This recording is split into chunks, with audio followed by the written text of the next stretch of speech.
Assalamualaikum warahmatullahi wabarakatuh. Perkenalkan, nama saya Muhammad Usmana dengan NIM 25035154271 dengan rekan saya. Perkenalkan, nama saya Mira Kusnandil Ala dengan NIM 25031554437. Di sini kami akan menjelaskan perbedaan direct proof dan indirect proof. Apa itu pembuktian dalam matematika? Pembuktian matematika adalah proses logis untuk menunjukkan bahwa suatu pernyataan benar berdasarkan fakta, definisi, dan teorema yang sudah terbukti. Tujuan utamanya: yang pertama, memastikan kebenaran tanpa keraguan logis. Yang kedua, menghindari kesalahan berpikir atau asumsi tanpa dasar. Yang ketiga, memberikan pemahaman mengapa suatu pernyataan benar bukan hanya hasilnya. Jenis-jenis pembuktian. Yang pertama ada direct proof, itu pembuktian langsung.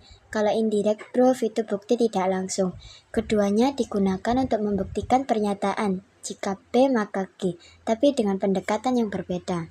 Direct proof itu bukti langsung, membuktikan pernyataan langsung dari P maka Q. Langkah-langkah. Yang pertama, asumsikan P benar. Yang kedua, gunakan definisi, sifat, atau teorema. Dan yang ketiga, tunjukkan hasil akhirnya memenuhi Q. Ciri-ciri direct proof. Yang pertama, langsung dari premis ke kesimpulan. Yang kedua, tidak menggunakan negasi. Dan yang terakhir, cocok untuk pembuktian sederhana. Contoh direct proof. Contoh soal, buktikan jika N genap maka N kuadrat genap. Penyelesaian, misalkan N sama dengan 2K, dengan K bilangan bulat, maka N kuadrat sama dengan 2K kuadrat, sama dengan 4K kuadrat, sama kayak 2 kali 2K kuadrat. Karena bentuk 2 kali bilangan bulat, maka N kuadrat genap. Pernyataan terbukti benar dengan metode direct proof. Indirect proof atau bisa disebut dengan bukti tidak langsung. Pembuktian dengan cara terbalik atau menggunakan negasi. Bentuknya ada dua, yaitu kontraposisi dan kontradiksi. Kontraposisi membuktikan negasi Q menjadi negasi P. Kontradiksi mengasumsikan pernyataan salah lalu muncul pertentangan logis. Adapun dengan ciri-ciri berikut. Ciri-ciri indirect proof. Yang pertama, tidak membuktikan langsung P menjadi Q. Yang kedua, biasanya menggunakan negasi atau bentuk kebalikan. Yang ketiga, banyak digunakan dalam teori bilangan, logika, dan pembuktian ekstensi. Kontraposisi membuktikan P menjadi Q dengan membuktikan negasi Q menjadi negasi P. Keduanya setara secara logis. Metode ini digunakan pada saat pernyataan berbentuk jika maka implikasi, yaitu implikasi bukti langsungnya sulit, tetapi bentuk kebalikannya lebih mudah. Dibuktikan karena lebih sederhana secara aljabar atau logika yang lebih mudah menunjukkan negasi. Contoh kontraposisi. Pembuktian dengan kontraposisi. Yang pertama, jika N kuadrat ganjil maka N ganjil. Kontraposisi, jika N bukan ganjil berarti genap, maka N kuadrat bukan ganjil berarti genap. Misalkan N genap, maka N sama dengan 2K, maka N kuadrat sama dengan 2K kuadrat sama dengan 4K kuadrat sama dengan 2 buka kurung 2 kuadrat tutup kurung, yaitu bilangan genap. Jadi benar bahwa jika N kuadrat tidak ganjil, maka N tidak ganjil. Kesimpulan dari contoh kontraposisi yaitu jika N kuadrat ganjil, maka N juga ganjil. Kontradiksi. Metode ini membuktikan bahwa suatu pernyataan benar dengan mengasumsikan kebalikannya salah, lalu menunjukkan bahwa asumsi tersebut menimbulkan kontradiksi. Langkah-langkahnya. Yang pertama, asumsikan pernyataan yang ingin dibuktikan adalah salah. Gunakan logika dan fakta matematika untuk menarik kesimpulan.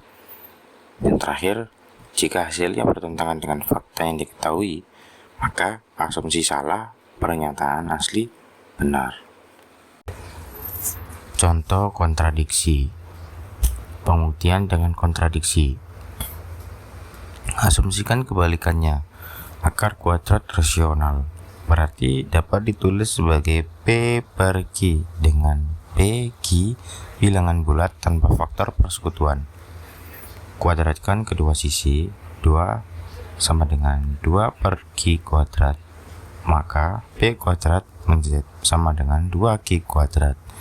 Maka P kuadrat genap menjadi P genap. Misalkan P sama dengan 2K, substitusikan kembali.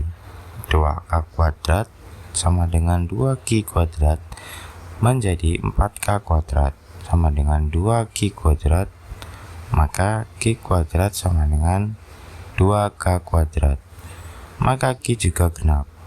Jika P dan Q keduanya genap, berarti keduanya punya faktor 2, bertentangan dengan asumsi bahwa P per Q paling sederhana. Kesimpulannya, maka akar kuadrat tidak rasional alias rasional. Perbandingan jenis bukti berdasarkan metode. Kalau direct proof itu membuktikan P maka Q secara langsung. Kalau indirect proof itu membuktikan dengan kontraposisi atau kontradiksi. Langkah awal, kalau direct proof itu asumsikan kalau P itu benar. Kalau indirect proof, asumsikan kebalikannya, negasi Q atau negasi P maka Q. Hasil akhir, kalau direct proof itu tunjukkan kalau Q itu benar. Kalau indirect proof, tunjukkan kontradiksi atau kebenaran negasi P. Kapan digunakan? Direct proof itu jika pembuktian dapat dilakukan secara konstruktif. Kalau indirect proof dilakukan jika pembuktian langsung sulit dilakukan. Contoh umum, yang direct proof itu bilangan genap atau ganjil, sifat dasar aljabar. Kalau indirect proof contoh umumnya bilangan irasional dan teorema eksistensi. Jadi kesimpulannya, kalau direct proof itu digunakan saat hubungan antara P dan Q dapat dibuktikan secara langsung dengan langkah-langkah logis dan definisi matematika.